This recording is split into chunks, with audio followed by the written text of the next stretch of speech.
Un patient mineur, c'est un patient de 0 à 18 ans. C'est un enfant malade, mais c'est avant tout un enfant qui nécessite donc des besoins comme un enfant sain. Du coup, l'environnement de l'hôpital va devoir être adapté à tous ces besoins-là. Au final, on se rend bien compte que les besoins de cet enfant sont les mêmes et surtout que la maladie et l'hospitalisation va être seulement une petite parenthèse dans sa vie d'enfant. En lien d'ailleurs avec la charte de l'enfant hospitalisé, l'hôpital va faire attention à justement proposer un environnement chaleureux, sécuritaire, qui va répondre à ses besoins physiques, affectifs et éducatifs.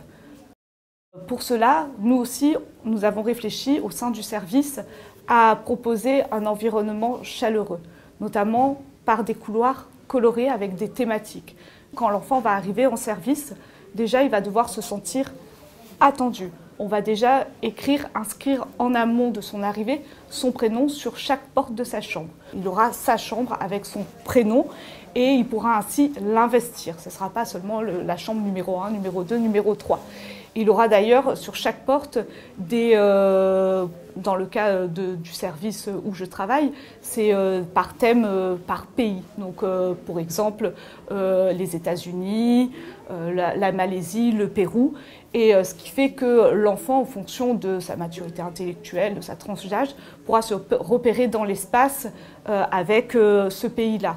Et pourra encore plus peut-être rêver et se sentir en sécurité, investir encore plus sa chambre. Nous savons qu'en pédiatrie, ce n'est pas une dualité au niveau de la prise en soin enfant, soignant, mais aussi enfant, soignant, parent.